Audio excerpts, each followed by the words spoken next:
Bonjour à tous, bienvenue, 9h50 le matin, vendredi 21 septembre, c'est bientôt l'automne. Alors les jours raccourcissent, on se recroqueville. Alors on a décidé de vous envelopper avec un invité fil rouge qui promène depuis des années son bâton de pèlerin, Dominique Steller. Il est professeur, chercheur, enseignant à l'école de commerce de Grenoble, GEM, Grenoble École Management, et il se bat pour la paix économique, la méditation de pleine conscience et le bien-être au travail, le combat d'une vie. On va vous envelopper aussi avec de la musique. Il paraît que le jazz soigne. Et on accueille sur ce plateau dans quelques instants un guitariste virtuose, un guitariste aventurier, Louis Winsberg. Louis Winsberg avec sa guitare, son univers métissé, ses voyages et sa magie. Le sucre est-il notre ennemi total? Pas tout à fait, il faut juste l'apprivoiser. Vous prendrez bien un morceau de gâteau courgette chocolat. C'est moelleux, c'est délicieux et c'est préparé par Isabelle Schilling, notre naturopathe, qui nous fera un petit cours sur les différents sucres et leur utilisation. Enfin, le chef du jour, Éric Jambon, nous vient du domaine des séquoias à Ruy en Isère. Et il nous propose, Éric, une recette entre les deux saisons, entre les carpaccio de l'été et les premiers bouillons de l'hiver, un tataki de bœuf, bouillon de légumes et dashi, un autre voyage. Dominique Steller, bonjour. Bonjour. Si je dis guerrier pacifique, est-ce que c'est un raccourci qui vous va bien ? Oui, oui, c'est un raccourci qui me va bien et c'est surtout un raccourci dont j'aimerais qu'il soit porté par plus de monde. Alors, le grand public ne vous connaît pas, mais vous êtes une sommité dans votre domaine. Vous êtes chercheur, enseignant, comme je l'ai dit, enseignant à GEM, c'est l'école de commerce de Grenoble, les anciens disent encore comme ça. Et, mais ça n'a pas du tout commencé comme ça. Le parcours, on va voir que votre parcours est très riche, très impressionnant. Je vais vous proposer tout de suite, parce qu'on en a envie, de commenter une image. Alors, je vais vous expliquer, on va la voir. Regardez, là, vous avez votre petit écran. C'est le 14 juillet dernier. On va lever le nez vers le ciel. Et qu'est-ce qu'on va voir? Eh bien, la patrouille de France. Et qu'est-ce qui se passe, là, Dominique? Regardez. Je vous laisse commenter.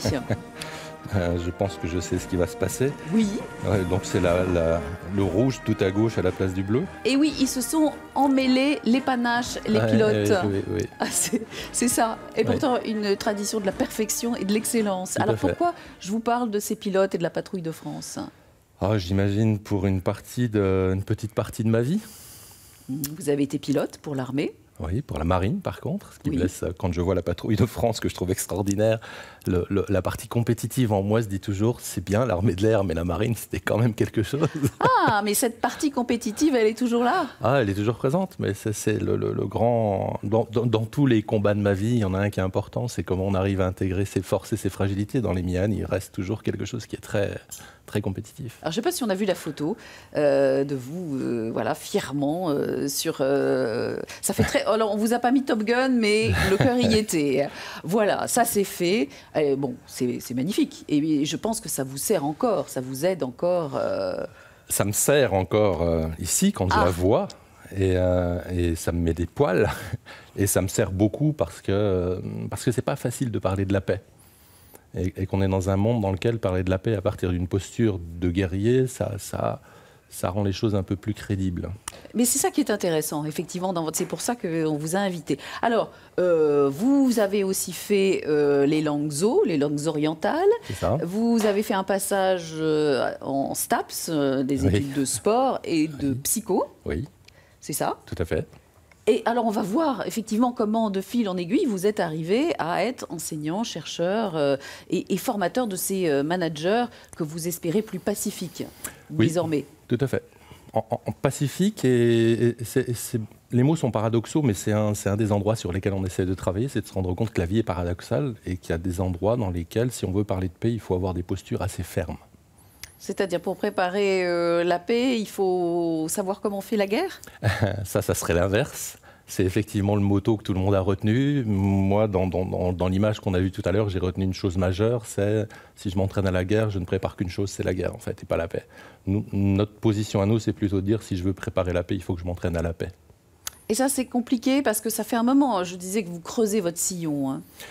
C'est très compliqué, parce qu'on est dans une culture qui nous fait croire que nous sommes agressifs et hyper compétitifs par naissance. Ce que les recherches montrent aujourd'hui, les recherches montrent que ce n'est pas le cas. On est plutôt des êtres collaboratifs par naissance et agressifs par potentiel.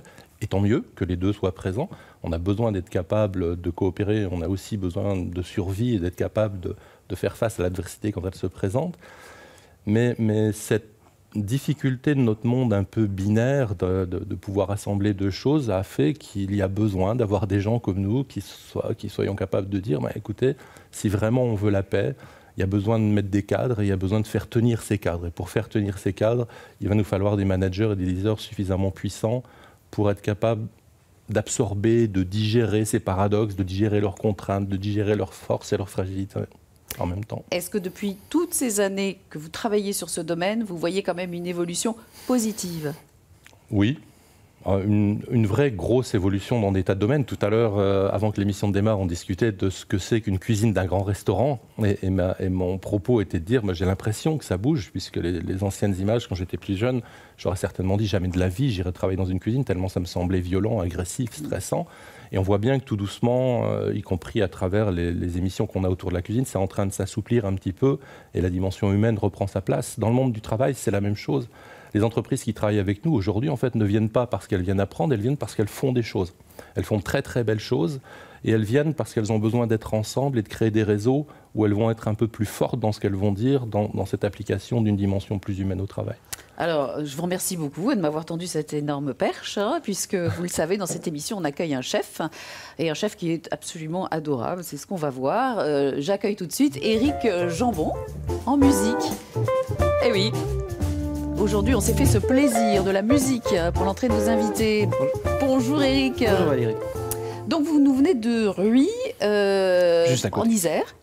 La porte à côté. Voilà, le domaine des séquoias. C'est magnifique comme nom. Bah oui, et puis il y a plein de séquoias. Il y a plein de séquoias.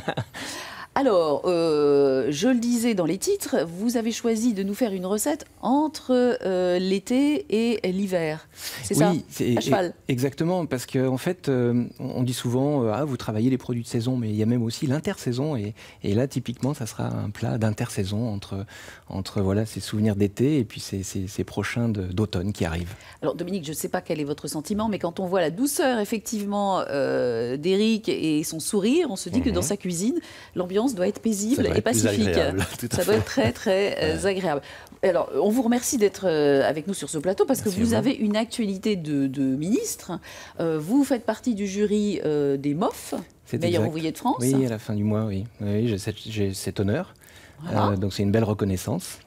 En octobre, il y a quelque chose aussi. Oui, il y a plein de choses. Je suis appelé à Ho Chi Minh, anciennement Saigon. On part aussi à la Palmeraie pour travailler. Et à chaque fois, en fait, ces différents appels me procurent tellement de richesse. Parce qu'en fait, la cuisine française est une cuisine de référence, bien sûr. Mais dans le monde entier, il y a autant de belles références et il faut s'en imprégner et il faut s'enrichir de tout ça. Et ça permet de mieux comprendre aussi la cuisine française. Dominique, quand vous entendez ces paroles, comment vous réagissez? La première réaction, c'est le mot d'ouverture. En écoutant ce qui vient d'être dit, c'est comment on peut réussir, je vais reprendre mes mots de tout à l'heure, à être très fort dans ce qu'on porte nous-mêmes, tout en restant dans un système complètement ouvert et en ne fermant pas les portes à tout ce qu'il y a de beau à l'extérieur. Alors j'ai vu, ça m'intrigue, avant de passer à la prochaine séquence, que vous proposez des menus mystères. Qu'est-ce que c'est, des mystères? En fait, c'est plus qu'une évidence pour moi, parce que quand on ne va pas chercher des produits ou des légumes qu'on a décidé de mettre sur une carte de façon systématique, mais si on va chercher le légume qui est prêt au moment où il est mûr, si le maraîcher nous les cueille comme on lui a dit, c'est-à-dire soit un peu trop petit, soit juste parfaitement mûr, et que tous ces légumes ne passent pas des jours ou des semaines dans les frigos, on a un autre résultat. Et l'autre résultat, c'est le bonheur du client, et c'est la satisfaction du goût, parce que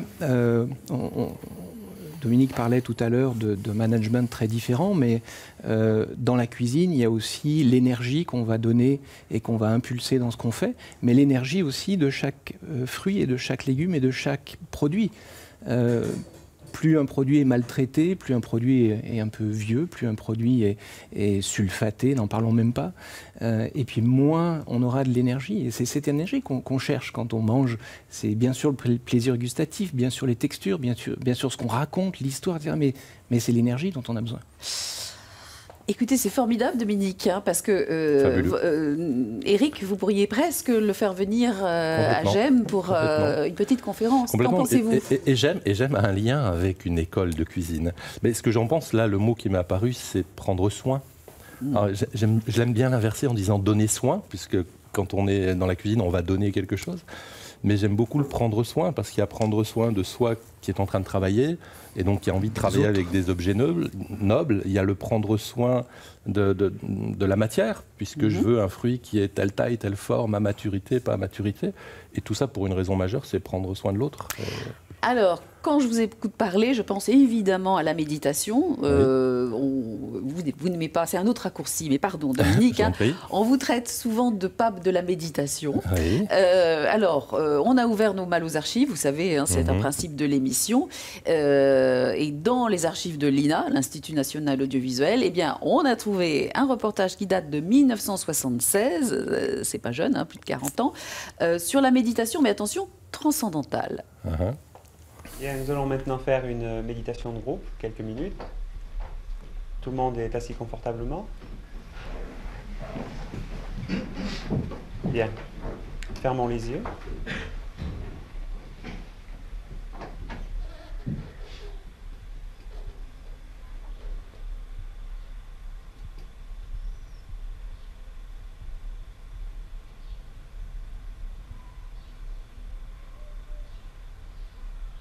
Ce n'est pas un état d'hypnose, puisqu'il ne s'agit d'aucune suggestion, mais d'un état très naturel. Il n'y a absolument rien à voir, évidemment, entre la technique de méditation transcendantale et n'importe quelle secte ou religion, car c'est une technique qui est enseignée par une université.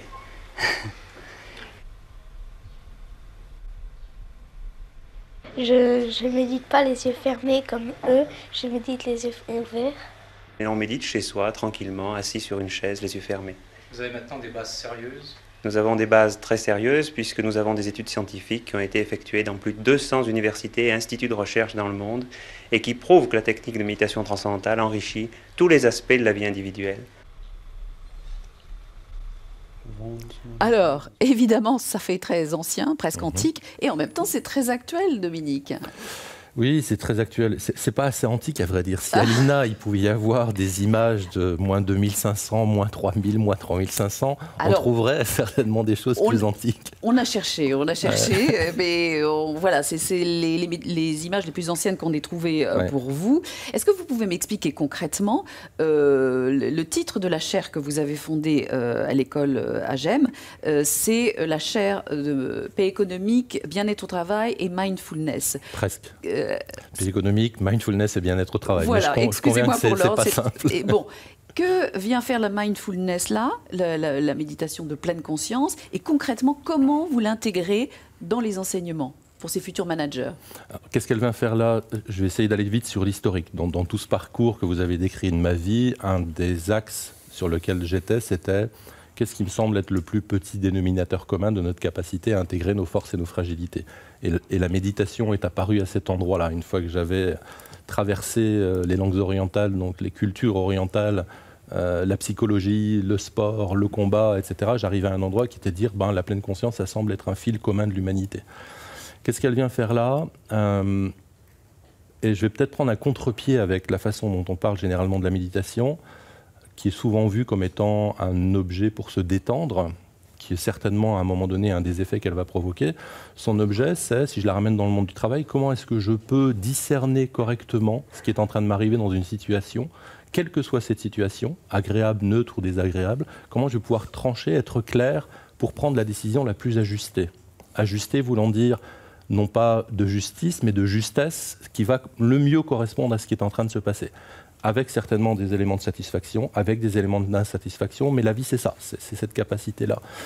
Et on voit bien dans toutes les méthodes, dans toutes les approches qui sont intégrées dans la formation des managers et dans les entreprises, que très souvent on réduit ces approches à un espèce de petit outil qui devrait faire que nous arriverions à savoir ce qu'il faut prendre comme décision. Vous voulez dire que c'est plaqué habituellement? C'est totalement plaqué, totalement instrumentalisé, si je prends le mot qui vient là derrière, alors qu'il y a une intention dans la pleine conscience de repasser par l'intérieur, pas pour être sur une dimension individuelle, au contraire, pour se remettre au contact. La première relation, c'est se remettre au contact de soi. Pour s'ouvrir aux autres. Alors, on va voir quelques images qu'on a faites il y a en 2012 quand vous avez créé cette chaire, et puis aussi donc avec des étudiants, on voit des images de méditation, et puis après on voit elles sont plus récentes, c'est des images de la RTS, des images de managers que vous emmenez dans la méditation. Ça ne doit pas être facile. Non, c'est très compliqué, mais on voit bien dans le reportage des années 70 et dans les commentaires des personnes qui sont interviewées, il y a déjà tout un ensemble d'indicateurs qui disent à quel point c'est compliqué de parler de ce genre de choses. On est en France, donc très vite dans le commentaire de 70, il y a quelque chose qui parle de laïcité et de religion, il y a quelque chose qui parle d'une dimension sectaire. On parle de l'intime, et parler de public, en public de l'intime, c'est toujours quelque chose de très compliqué.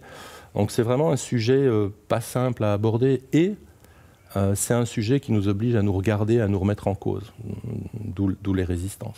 Alors j'ai quelques photos à vous montrer, toujours pour parler de votre parcours. On va les envoyer, vous allez les découvrir. Alors voilà, on reconnaît Michelle Obama, bien sûr, le président Kennedy, une actrice, Brooke Shields. Alors, ces acteurs, ces personnalités, ils ont un point commun, lequel, avec vous ? J'imagine qu'ils doivent tous méditer ou qu'ils ont dû méditer. Alors voici Jeff Bezos, le patron d'Amazon. Eh bien écoutez, peut-être qu'ils méditent, mais c'est surtout qu'ils sont tous passés par Princeton. Ah, voilà, c'était Michelle Obama, je le savais, mais les autres, j'en étais pas certain. On est ravis de vous apprendre quelque chose, Dominique, puisque vous avez passé 1 an dans cette université très prestigieuse, très élitiste des États-Unis, où vous avez transmis, j'imagine, ce que vous voulez faire avec les managers. Alors c'était assez surprenant pour moi ce passage par Princeton, c'était un vrai cadeau. En 2012, je suis en Islande dans une conférence. En rentrant à l'hôtel, je suis dans un bus en train de discuter avec un DRH turc et on est simplement en train de se présenter. Arrivé à l'hôtel, un monsieur me tape sur l'épaule en me disant « Je vous ai écouté dire quelque chose, est-ce qu'on peut en parler un peu plus ?» Et le quelque chose était paix économique, qui était le tout début de cette chaire de recherche.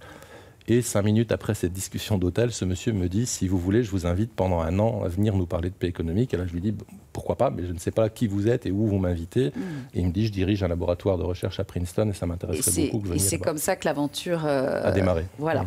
Si on va continuer notre chemin, je vous propose de la musique maintenant. Super. Si vous le voulez bien. Parfait. Avec un grand monsieur. J'accueille maintenant le guitariste, paraît-il aventurier, Louis Winsberg, qui va nous rejoindre. Venez, Louis. On vous a enveloppé aussi de votre musique, évidemment, Louis. Eh oui, j'ai entendu ça. Et voilà, on s'est dit que ça vous ferait plaisir. Alors, Louis, Dominique, Eric.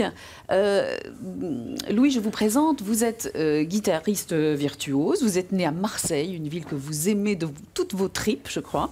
Coïncidence, je crois que vous avez le même âge que Dominique. Vous êtes nés tous les deux en 63. 63. Voilà. Vous êtes... bon cru. Voilà, très très bon cru, on le confirme. Vous venez sur ce plateau parce que vous en avez envie, mais surtout aussi pour nous parler du festival qui va avoir lieu à Grenoble dans quelques temps, en octobre, organisé par le Jazz Club qui a 70 ans d'ailleurs, je le signale au passage. Vous allez donner un concert avec un trio, n'est-ce pas? Absolument. Le trio Charlier, Souris et Winsberg. Voilà. Donc c'est guitare, orgue, un B3, orgamon et batterie. pas de sax. Non. Non, justement, ce qui est un peu particulier dans ce projet, c'est que on défend la musique d'un saxophoniste qui s'appelle Michael Brecker, qui est mort il y a une dizaine d'années, qui était un maître incontesté du saxophone et qui a bercé notre, on va dire, post-adolescence, au moment où on était en train d'étudier vraiment la musique. Et on a voulu lui rendre hommage, et notamment à son aspect de compositeur. Et donc on a repris un peu tout l'ensemble de sa carrière depuis les Brecker Brothers dans les années 80 jusqu'à ses derniers projets, mais en trio, orgue, guitare, batterie, sans saxophone. Et il y a un album qui est sorti il n'y a pas très longtemps, qui s'appelle Tales from Michael. On va voir la couverture. Et c'est sorti en avril dernier. Voilà. Oui, et au depuis, printemps dernier. Voilà, on fait pas mal de concerts depuis, et le prochain, c'est donc le 18 octobre à Fontaine. Oui, Fontaine, c'est près de Grenoble. Voilà, Grenoble. Pour les Rhône-Alpins. On va vous écouter. Vous nous avez proposé évidemment de nous offrir un peu de musique et on est très heureux. Louis, si vous voulez rejoindre le tabouret qui est là avec votre guitare. Voilà, elle est prête. Alors, lui est très modeste parce que quand il dit qu'il joue, je crois que vous avez fait plus de 30 dates là ces derniers mois en concert. Vous n'arrêtez pas. Ah ben oui, c'est mon métier, donc je suis souvent sur les routes, c'est sûr. Et moi, je vis dans la région de Marseille, vers Avignon. Donc, je suis souvent dans le train. Souvent dans le train. Qu'est-ce que vous nous jouez? Est-ce que c'est de l'impro ou...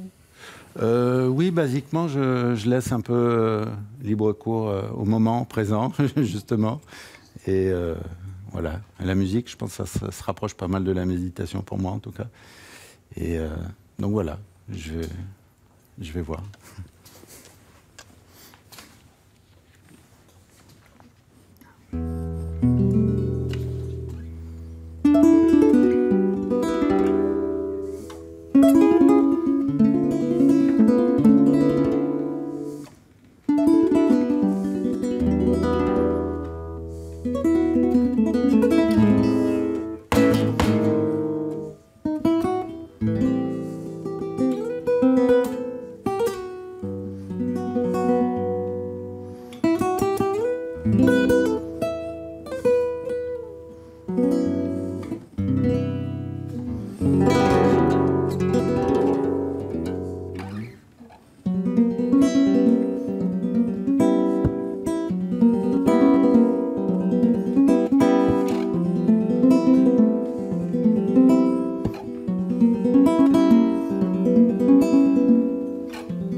Merci beaucoup pour ce cadeau. J'ajoute qu'on a compris et ressenti l'influence flamenca. Vous pouvez reprendre votre place. Merci beaucoup, Louis. Vous avez appris la guitare avec des amis gitans à Marseille, c'est ça? Et ça se sent dans votre musique. Ben oui, bien sûr. C'est-à-dire que moi, je suis un peu... J'ai une double... quoi, plus que ça, d'ailleurs. Mais mes racines, elles sont quand même dans le sud, et notamment dans la Méditerranée.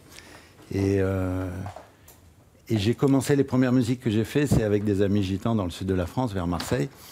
Et donc, c'est une famille qui s'appelle Los Reyes, qui sont devenus les Gypsy Kings par la suite. Mais donc, avant de faire ça, c'est des frangins. Et j'ai un peu commencé avec eux, mais c'est du jazz que j'ai voulu faire. Et donc, jusqu'à l'âge de 30 ans, j'ai vraiment suivi le jazz fusion, le jazz rock, et j'étais dans cette dynamique-là. Et après, ça m'est revenu, et j'ai commencé à étudier le flamenco, mais assez tard, vers l'âge de 30 ans. D'accord. Et maintenant, ça fait partie presque de mon activité principale, quoi. Je fais un mixage entre justement la musique indienne, le flamenco, le jazz, un jazz méditerranéen, on va dire. En tout cas, merci beaucoup. Ça nous enveloppe littéralement et on est en pleine forme. Merci, Louis. On va parler maintenant de santé avec celle qui veille sur la nôtre. C'est Isabelle Schilling, notre naturopathe en pleine forme, de retour de son été. Voilà, Isabelle, qu'on accueille sur ce plateau sur Je crois que c'est Marseille-Marseille, hein, c'est ça, ouais, que j'ai absolument. adoré. Voilà, j'ai adoré. Marseille-Marseille, une création que vous aviez faite ici à Échirolles, je crois, Absolument. en résidence. Absolument. On a adoré Marseille-Marseille. Bonjour Isabelle. Bonjour. On parle du sucre aujourd'hui. Oui, le sucre en lien avec le comportement, parce que vous le savez sûrement, le sucre a vraiment une action sur notre état de santé, sur notre fatigue, sur notre humeur. Donc, d'abord, pour vraiment être précise, je vais faire une distinction entre ce qu'on dit les sucres rapides et les sucres lents. Donc, les sucres lents, ce sont les céréales, le riz, le quinoa, c'est les pâtes demi-complètes, le pain demi-complet, cette gamme-là de sucre qui va être libérée et digérée beaucoup plus lentement. Et après, les sucres dits rapides qu'on trouve, mais partout, malheureusement. Et c'est surtout le pain blanc, le sucre blanc que tout le monde connaît, mais aussi tous les sodas et tout ce qui peut se trouver donc le ketchup. Le ketchup. Je ne devrais pas dire de marque, pardon. La sauce tomate. Voilà, tout ça. Et ça, le problème, en fait, c'est que quand on va manger des sucres rapides, qu'est-ce que ça va faire dans l'organisme? Ça va faire monter trop le taux de sucre. Et après, l'organisme, pour compenser, ça va descendre trop bas. Et là, quand on est là, on n'est pas bien du tout. Niveau concentration, on n'arrive plus. On a faim. On est irritable. Regardez, ça peut vous arriver peut-être à vous aussi. Vous terminez le travail, vous passez devant une boulangerie. Vite, il faut que je prenne un chausson aux pommes, il faut que je mange quelque chose parce que j'ai trop faim. Et tant que j'ai rien pris, ça va pas. Ou que je prenne un café. Ou regardez, si vous allez chercher vos enfants fin de journée, vous les récupérez, ils sont en crise émotionnelle. Par contre, le fait de leur donner un goûter, pas trop sucré si on peut, ça va vraiment les apaiser. Et après, on est de nouveau ouvert à la discussion. Mais le sucre, attention, ça lance dans un cercle infernal du sucre. Le sucre appelle le sucre. Les études récentes concernant les malades et notamment tout ce qui est cellules cancéreuses. Oui, donc on remarque qu'en donnant du sucre, ça va nourrir des cellules cancéreuses. Donc on va plutôt adapter une alimentation vraiment particulière, spécifique. C'est une alimentation, on va dire, cétogène. Donc on va enlever le sucre et on va mettre beaucoup plus d'acides gras et de protéines. Et c'est ces acides gras qui vont être transformés en fait en sucre dans l'organisme. D'accord, mais ça c'est drastique et c'est quand on est malade. Oui. Isabelle, je vous rassure, Louis, Dominique, Eric n'est pas un ayatollah. Et qu'est-ce que vous nous avez amené? Alors ça, c'est les différents sucres qu'on va voir. Je vous amène différents sucres, voilà. Donc du sucre roux, alors celui-là, il est très clair. Donc le sucre blanc, attention, c'est de la betterave, donc qui est très filtré, c'est nettoyé, c'est vraiment pas intéressant. Après, vous avez du sucre complet et du sucre rapadura, qui est une marque. Donc ça, c'est de la canne à sucre qui est coupée et on va en extraire le jus qu'on va sécher au soleil. Et ça, c'est riche en minéraux. Donc moi, j'ai jamais essayé, mais normalement, si on se brosse pas les dents le soir, il n'y a pas de problème, on ne devrait pas avoir de carie. Ah bon? C'est riche en minéraux, voilà. Et donc, c'est pas cariogène, normalement. Bon. Et là, très à la mode, le plus foncé, c'est le sucre de coco. Et donc, celui-là, il est intéressant. Pourquoi? Parce qu'il a un index glycémique bas. Donc, il peut être aussi bien pour des personnes qui ont des soucis de diabète. Mais pareil, ces sucres sont bien, mais on ne va pas en abuser. Ah oui, il faut être sage et raisonnable. Voilà. Vous connaissiez, Eric, le sucre de coco ou le rapadura? Oui, parce que je l'ai découvert à Bali. Ah. Et on est reparti avec notre guide qui nous a proposé d'acheter ces sucres, même en galets entiers, puisqu'ils le font. Ils vont l'extraire, ils le font fondre. Et c'est un sucre extraordinaire. Extraordinaire. Alors ça, c'est le rapadura que je vais tendre à Louis, si vous voulez goûter. Qui a aussi une appellation, oui, en fait. Le rapadura. Et c'est vrai qu'il en existe plein. Donc ça, après, vous trouvez facilement en magasin bio, en vrac, dans les rayons. Ça se trouve facilement. Et puis, vous nous avez concocté un petit dessert. Et le miel. Et le miel, bien sûr. Et je vous ai concocté un petit dessert qui, pareil aussi, est en lien avec le mental. Pourquoi? Parce que souvent, quand on va dire j'aime pas des légumes, la courgette, voilà, on va dire non, je veux pas manger de courgette. Par contre, vous allez voir que dans un gâteau au chocolat, en général, ça passe bien. Et là, vous n'allez pas trouver du tout le goût de courgette, ni voir de courgette. Alors là, j'ai fait des gâteaux. Ça, c'est avec du gluten et ça, c'est sans gluten. Alors, je vais vous faire passer. On va faire le service. Eric, vous voulez goûter, bien sûr. Je vais vous faire goûter. Oui, je vais passer. Ici. Alors, je ne sais plus où est le sans gluten. C'est celui qui est plus foncé. C'est celui qui est plus foncé, oui. Et l'autre, il est un peu plus levé. Donc, Louis, vous allez goûter. Alors, vous avez le droit de croquer dans la courgette, mais donc sans gluten, avec gluten, mais avec courgette. Je vais vous servir. pour voilà. D'accord, mais il y a la courgette déjà dans le gâteau Il y a la courgette dans le gâteau. Ah, d'accord. Bien sûr, bien sûr. C'est assez impressionnant parce que la courgette, elle va remplacer le beurre. Donc là, il n'y a pas de beurre dedans. Et vous voyez, au niveau texture, on ne le voit pas. On ne voit vraiment pas. Un petit bout. Voilà, ça c'est sans gluten. D'accord. Vraiment au niveau, on ne voit vraiment Juste pas qu'il y a la courgette et courgette. chocolat. Courgette, chocolat, des œufs, un peu de farine, voilà, un petit peu de sucre. Là, j'ai pris du sucre rapadura qu'on peut facilement utiliser en fait dans la cuisine. C'est génial. Alors, Dominique, qu'est-ce que vous en pensez? C'est super bon. Hein C'est Ça se laisse bien manger. Tout à fait. Et moi, je dis C'est surtout génial pour les enfants. ça marche Parce très que bien. quand ils veulent pas manger les épinards, les courgettes. Vous voulez dire que c'est les légumes qui avancent, masqués, planqués. Voilà, et comme ça, c'est fabuleux, parce que là, ils peuvent que se jeter dessus. Ah oui, et ça marche, je peux vous Mais dire, oui, pour les c'est enfants. délicieux. Mais blague à part, on sent pas du tout la courgette, vous la sentez? Non. on sent pas, il y a on une voit pas. texture vachement agréable en fait. Voilà, tout le monde s'est demandé toute la semaine à quoi allaient ressembler les muffins choco-courgette d'Isabelle. Bah, écoutez, je peux vous dire, c'est moelleux, c'est délicieux. Alors moi, j'ai le sans gluten, c'est très très bien. Hein, Ah oui, ça peut vraiment se faire dans les deux versions. Enfin, Ok. on peut faire avec différentes farines. Dominique, très important, la nourriture dans votre parcours de vie. Quand on est en pleine conscience, c'est important de soigner aussi. Le premier exercice qui est pratiqué depuis très longtemps pour faire aborder la pleine conscience, c'est un exercice, l'exercice traditionnel du grain de raisin, mais qui pourrait très bien être fait avec un gâteau, pour lequel on va passer beaucoup de temps à l'observer à travers tous nos sens. Le toucher, l'odorat, la vue, l'ouïe, on va essayer par tous les sens de capter le plus possible. Donc oui, très important. Mais presque, tout à l'heure, quand la musique est présente, il y a quelque chose de similaire pour moi, dont je trouve qu'on a perdu un petit peu l'accès, c'est notre capacité à nous laisser toucher. Comment nous laisser toucher, y compris physiquement. Avant l'émission, j'ai voulu faire une photo dans le studio avec mon invité. Au moment où je l'ai pris par l'épaule, je me suis dit, tiens, mais est-ce que j'ai le droit? Il y a quelque chose en moi qui a dit, est-ce que j'ai le droit?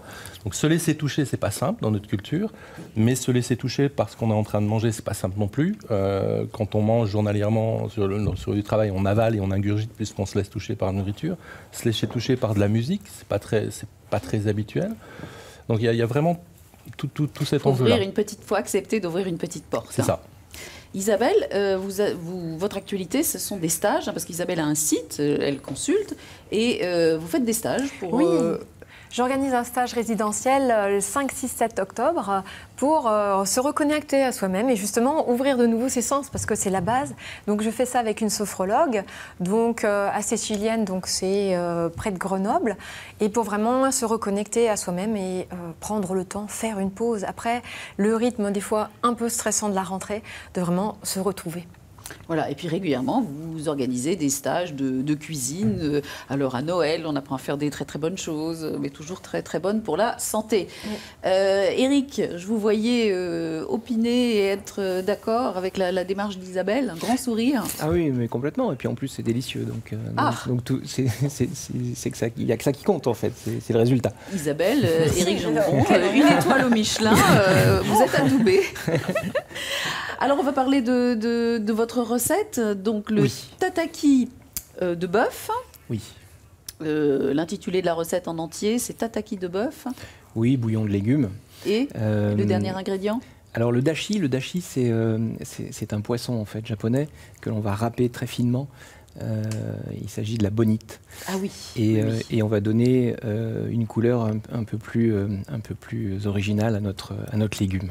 Voilà. Vous avez une astuce à nous donner aujourd'hui, parce que cette recette, vous la faites avec normalement ce qu'on jette. Oui, alors il y a beaucoup de chefs qui disent, qui prétendent et qui veulent utiliser les restes et les épluchures, etc. Mais c'est vraiment très compliqué. D'abord, les épluchures, les parures, c'est ce qu'on ne va pas donner à manger. Or là, on va vraiment pouvoir s'en resservir parce qu'on va simplement torréfier, passer au four, laisser, en mettant de l'eau, ce bouillon reposer pendant, on va dire, une bonne nuit. Et c'est le bouillon qui va se gorger, comme quand on fait des jus, qui va se gorger de tout ce qui reste en fait dans nos parures, dans nos épluchures, etc. Alors attention aux épluchures, bien sûr, on fera attention à la qualité des légumes. Il faut que les légumes soient bio. Est-ce que vous pouvez nous montrer peut-être quelque chose comment est-ce que je fais pour peut-être couper très finement, torréfier Expliquez-nous, chef. Avant On a envie de vous voir à l'œuvre, avant, en fait. avant de torréfier, effectivement, il va y avoir des parties plutôt nobles, notamment sur le poireau, qu'on va pouvoir utiliser. Ça va être le blanc du poireau. Oui. Toute cette partie-là, on va s'en séparer, bien sûr. Le blanc du poireau, c'est une partie que l'on conserve et que l'on va pouvoir émincer. Mais habituellement, le vert de poireau, on n'en jette pas grand-chose. On jette. On peut le mettre dans des sauces, c'est très très bon. Oui. Et là, en l'occurrence, on va le mettre sur cette plaque-là. On va faire la même chose avec les épluchures de carottes ou même la carotte entière, mais qu'on va éplucher grâce à notre économe, tout simplement de cette façon-là. D'accord, donc ce que vous allez récupérer... Et on peut aller jusqu'au bout de la carotte et on va... C'est l'épluche. Voilà, c'est l'épluche ou même la carotte entière qu'on va éplucher pour donner ce goût si particulier et torréfier ensuite cet ensemble de légumes. On peut continuer en mettant un oignon brûlé aussi avant. Et tous les légumes qui nous restent, on va les mettre dans cette plaque, on va les passer environ 40 minutes au four à 180 degrés et ils vont sécher, noircir. Se bonifier. Voilà, exactement, se bonifier. Et prendre ce goût... Voilà, le goût du torréfié. Le goût à sec alors. À sec, complètement à sec. Et c'est une fois qu'on aura passé ça 40 minutes au four qu'on va arroser avec... on va dire un petit pichet d'eau, et qu'on va laisser reposer toute une nuit. Bon, chef, je vous laisse travailler. Maintenant, on a du boulot, parce qu'on retrouve notre gentil costaud du jour. Il s'agit du perchiste Jean Galfionne, qui va nous parler, je crois, des ischio-jambiers avec un espèce de gros ballon. Bonjour à tous, aujourd'hui je vais vous parler d'un muscle difficile à renforcer, difficile à étirer aussi, et surtout qu'on n'utilise pas du tout dans la vie quotidienne et qui contribue complètement à l'équilibre et la structure de notre corps. Ça s'appelle l'ischio-jambier, voilà, c'est celui-là, les muscles qui sont derrière la cuisse. Les pieds dessus, et on va dans un premier temps monter le bassin, trouver cet équilibre. Alors beaucoup d'instabilité évidemment avec le ballon, donc il faut qu'on se cale bien. Et une fois qu'on a trouvé cette position, voilà, on va lever une jambe fléchie et la jambe qui reste sur le ballon, elle travaille énormément. Vous allez sentir l'arrière de la cuisse, l'ischio qui appuie très très fort pour garder cette stabilité et ne pas tomber. Également le fessier. On pose, on souffle. On peut faire plusieurs répétitions, 3, 4, mais attention, muscle fragile, donc ce n'est pas un exercice où il faut vraiment faire beaucoup pour avoir une efficacité, une sensation de travail. Deuxième mouvement, toujours avec le Swiss ball, toujours sur cette position. On va garder les deux pieds dessus et on va faire rouler le ballon vers nous. Alors, on lève le bassin et on ramène le ballon vers soi. Et on le pousse. Voilà. Et là, une fois encore, les ischios sont sollicités sur toute leur longueur. Les ischio-jambiers, vous l'avez compris, sont des muscles extrêmement importants qui contribuent complètement à la bonne structure du corps. Et une fois encore, l'outil magique, le Swiss ball. Donc n'hésitez pas à vous en procurer un. Voilà, et alors pendant que Jean s'escrimait à nous montrer ces mouvements assez compliqués quand même, Dominique. Hein, difficile. Quand vous voyez ça, c'est quelque chose de très loin, cette espèce de performance, enfin c'est très bien ce qu'il fait, Monsieur Galfionne, mais c'est compliqué. Je trouve qu'il parle surtout de santé, en fait, donc ça, c'est pas si loin que ça. Peut-être que dans l'exercice lui-même, là, il était difficile ou il serait difficile à faire. Oui, je confirme. Mais il y a vraiment quelque chose qui, encore une fois, dit le corps est important. Le corps est important. Alors, on va passer maintenant, on continue la route avec vous. Et nous accueillons maintenant votre invité, la séquence qu'on appelle l'invité de l'invité. J'accueille maintenant Alexandre Chabel, toujours en musique. Bonjour. Bonjour Alexandre. Bonjour. C'est agréable, cette musique là, qui nous enveloppe. Ah oui. Puis alors moi, je me sens en famille parce que je vous écoute depuis tout à l'heure. Je suis né dans une famille de musiciens. D'accord. J'ai un jardin potager en permaculture avec des abeilles, donc le sucre, le miel. Et bien sûr, tout ça, c'est le résumé de la paix intérieure et puis de la paix économique, fatalement. Alors, Alexandre, vous avez créé une entreprise qui a un très joli nom, le Créateur de Liens. Et je vous remercie. Oui, je vous félicite parce que c'est vraiment très joli. Alors Dominique, je vais vous laisser présenter Alexandre. Qui est-il et surtout pourquoi vous l'avez invité aujourd'hui? Alors, qui est Alexandre? C'est quelqu'un que je connais depuis 2 ans, avec qui nous avons sympathisé très très vite pour une raison majeure que sont ces mirabelles sur ma gauche. C'est que nous venons tous les deux de Moselle. Et comme je ne sais pas, comme j'aurais énormément de belles choses à dire sur Alexandre et que je ne sais pas trop le temps dont je dispose, je vais aller droit au but. Ça fait pas très longtemps qu'on s'est retrouvés, mais on s'est vraiment trouvé de cette manière-là, en partageant quelque chose de très historique, qui est notre territoire d'origine, la Moselle, qui est un lieu très brassé dans l'histoire, parce qu'un grand lieu de passage et du coup un grand lieu de guerre, que nous sommes nés, même si ça n'était pas un temps de guerre un peu après, et que la Moselle est toujours meurtrie, je le pense encore aujourd'hui, par beaucoup de restes et de souffrances de ces brassages-là. Et que finalement, le sujet que j'abordais tout à l'heure, on a pu le partager très fort, c'est à quel point cette origine territoriale a laissé en nous des traces et des fragilités importantes. C'est comme ça qu'on s'est rejoints, c'est comme ça qu'on a réussi à échanger. Et surtout, c'est comme ça où on s'est soutenu, où on s'est donné du soin simplement parce qu'on se retrouvait au même endroit. Cette fragilité, cette douleur, Alexandre, vous la partagez? Oui, elle est réelle. C'est vrai qu'on a du mal à en parler, mais là, on s'est retrouvés, on s'est reconnus et on savait qu'on pouvait ouvrir notre cœur. Et quand on est mosellan, il y a une espèce de fatalité, c'est-à-dire que le bien ne peut pas vous arriver. Fatalement, il y aura des invasions, dans un sens comme dans un autre. Donc, ce n'est pas la peine de se mettre en mouvement, ce n'est pas la peine d'avoir des projets, puisque de toute façon, tout cela sera anéanti à un moment ou à un autre. Et j'ai vécu, sans trahir de secret, Dominique, cette ambiance familiale avec un père de langue allemande qui se cachait le soir à minuit en rentrant de son travail, de ses concerts, pour regarder les chaînes allemandes, avoir les infos en allemand. Et il se cachait véritablement. Il y a une honte, il y a une chape de plomb, et on en est les héritiers. Et c'est vrai que ce n'est pas facile d'en parler. Il faut l'assumer. Louis, quand vous entendez ce discours, parce que pour vous, le métissage, c'est une richesse, c'est une force. Oui, alors c'est un sujet que je découvre un peu, que j'imaginais pas, mais que je peux comprendre. Effectivement, et c'est vrai que d'où on vient, c'est quelque chose qui nous suit toute notre vie, de musique ou d'art ou d'autres choses. Hein. Donc c'est vrai que je découvre un peu ça. Alors cette fêlure, Dominique, vous dites qu'elle a façonné votre vie. Et que c'est ce qui fait qu'aujourd'hui, vous êtes le combattant pacifique de la paix économique. Bah oui, parce que dans ce que dit Alexandre, c'est effectivement un point qu'on partage, puisque ma famille était à plus de 80% germanophone, ma mère était francophone, on vit dans un village francophone entouré de villages germanophones, donc totalement interdit de parler l'allemand. Et une anecdote qu'on a partagée très tôt, c'est moi, petit garçon, j'ai peut-être 5-6 ans, dans le cinéma du village où on habite, donc avec des gens que j'aime dans le village, j'entends pourtant mon frère se faire traiter de boche régulièrement. On est donc fin des années 60, début des années 70, donc le fait que plein de gens ne le savent pas, c'est là où on s'est retrouvés en tant que Mosellan, parce que la Moselle, Marseille on en parle, Nantes on en parle, mais la Moselle, pas grand monde n'en parle. Si on connaît les Mirabelles. Oui, on connaît les Mirabelles, mais que souvent on rattache à Nancy, qui est la Meurthe-et-Moselle. Et en tout cas, ce point de départ, parce que mon père a ensuite passé beaucoup de temps avec mes sœurs et moi à nous dire, mais en fait, non, ne vous laissez pas happer par cette violence-là, il y a des gens bons de tous les côtés. Il y a des gens qui sont intéressants en Allemagne, il y en a en France, il y en a... Désolé, c'était pas un jeu de mots, c'était totalement involontaire. Des gens bons. Alors j'en ai un sur ma gauche. Donc, on me dit dans l'oreillette qu'il est temps de déguster. Est-ce que, chef, on peut déguster ou est-ce qu'on vous a bousculé? Alors, à peine, regardez, je vais juste finir ma découpe pendant que vous finissez, regardez, il y a du sureau, est-ce que c'est ça? Oui, on a ramené ça de la montagne.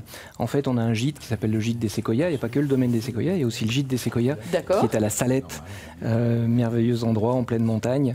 Et ce qui est fabuleux, c'est que au-delà du bio, au-delà des potagers de maison, il y a aussi le sauvage. Et tout ça, c'est sauvage. Et ça, on l'a ramassé. Mirabelle sauvage, prune sauvage, sureau. Alors pas les petits poivrons, bien sûr, mais tout ça, c'est sauvage et c'est fantastique. Le temps cavale, c'est affreux. Donc je vais vous parler du jeu. Maintenant, il y a tout le temps un jeu dans cette émission. Il est très simple. Parmi les professions exercées par notre invité Dominique Steller, il y a une intruse dans cette liste. Alors, enseignant, chercheur, pilote, ethnologue ou coach. Vous avez la réponse. Eh bien, vous filez sur notre site internet aura.france3.fr. Et qu'est-ce qu'on gagne? Eh bien, on a la chance de gagner le dernier livre de Dominique Steller, Osons la paix économique, à titre un petit peu provoquant, mais c'est nécessaire pour faire passer le message. Voilà, on aura la chance de découvrir les idées très concrètes et très simples que Dominique met en pratique maintenant depuis de nombreuses années. Et on me dit maintenant que c'est le moment de lancer l'agenda très jazz. On n'a pas fait exprès, de Nathalie. Allez, c'est parti pour le jazz. Tout de suite, l'actualité musicale avec ce festival qui fête ses 40 ans de jazz. Une programmation de ouf, 2 créations mondiales en hommage à David Bowie. Il y aura la nouvelle diva de la soul et une vraie bête de scène, la grande Sarah McCoy. Mais on commence par la nuit du blues, car tout vient de là. Un gros anniversaire pour Rhino Jazz, avec une programmation de taille. Eric Bibb, super bluesman international. Ce chanteur lumineux de blues acoustique que vous verrez entre le 4 et le 27 octobre.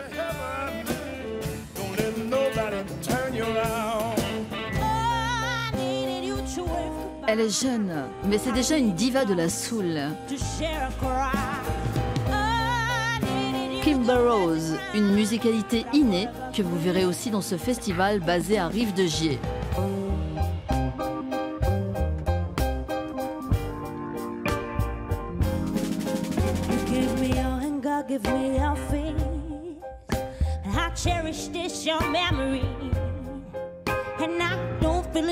Et puis cette artiste iconique qui incarne à elle toute seule le jazz.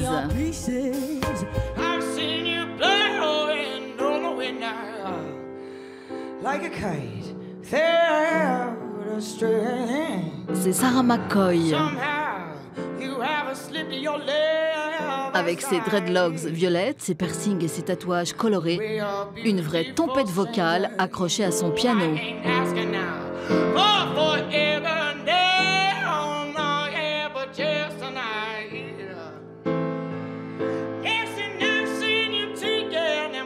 Elle arpente toutes les scènes du monde avec une grande tournée en France. Connue très récemment par les Français, elle vous volera certainement votre âme. Elle chantera le 12 octobre à Saint-Just-Saint-Rambert.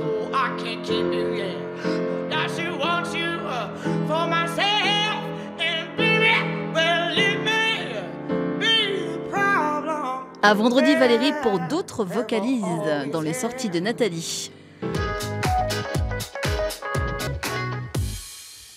Et puis à ne pas manquer ce week-end, et ça tombe bien, il va faire beau, un grand rendez-vous, le grand rendez-vous de la planète du vol libre. C'est au-dessus de Grenoble, à Saint-Hilaire-du-Touvet. C'est la Coupe Icare. Bien sûr, vous connaissez les baptêmes, les déguisements. Alors, conseil pratique pour ceux qui veulent assister au spectacle samedi, il faut être sur place dès la matinée, parce que sinon après c'est impossible d'accéder. Petit clin d'œil pour vous Dominique, cette année il y aura un spectacle, une démonstration de la patrouille de France. On n'en sort pas. Voilà, la patrouille de France. Et bien c'est, je crois, le moment de déguster. Alors, allons-y. Alors, il y a une petite astuce. On va mettre le chapeau juste sur le côté. Oui. Voilà. Et on va avoir cet entre-deux saisons, donc avec notre carpaccio d'un côté et notre soupe d'automne et d'hiver qui arrive. Voilà. Oh. Et on va avoir le choix, justement, de prendre ce petit morceau de bœuf qui n'est qu'un carpaccio. Alors on l'appelle tataki parce qu'il a une petite cuisson, juste une coloration, et ensuite on le laisse refroidir. La possibilité de le mettre dans le bouillon et de le recuire légèrement si on voulait, et en tout cas de l'associer avec ce bouillon de légumes. Alors allons-y.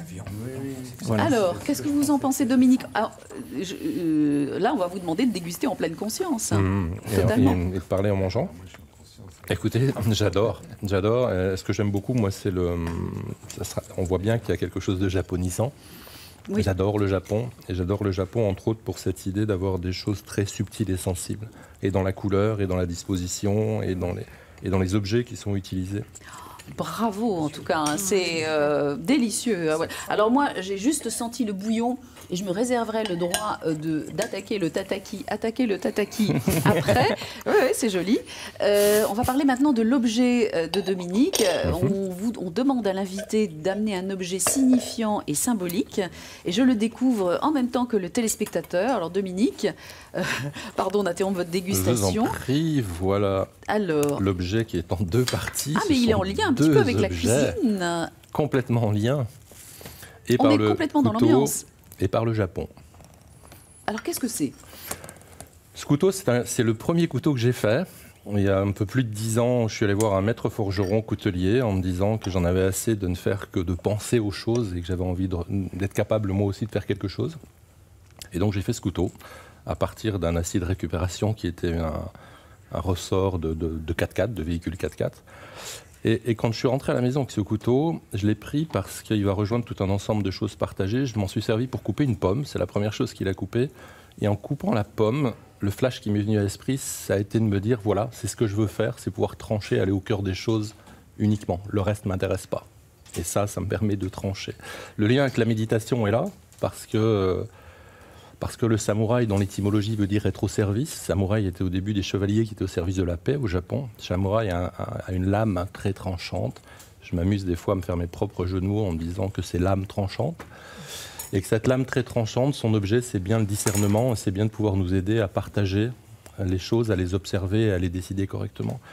J'ai pris ce livre de Budon, qui est un auteur de haïku japonais, parce que la poésie est quelque chose pour moi de très important qui permet de redescendre dans ces endroits très, très subtils, et que le haïku est quelque chose également de très dépouillé avec beaucoup de sensibilité et souvent des parfums qui apparaissent en arrière-plan. Merci beaucoup Dominique de nous avoir livré cette part de votre intime. Oserais-je parler des trophées de la paix économique? Tout à fait. C'est lancé aujourd'hui pour la chaire.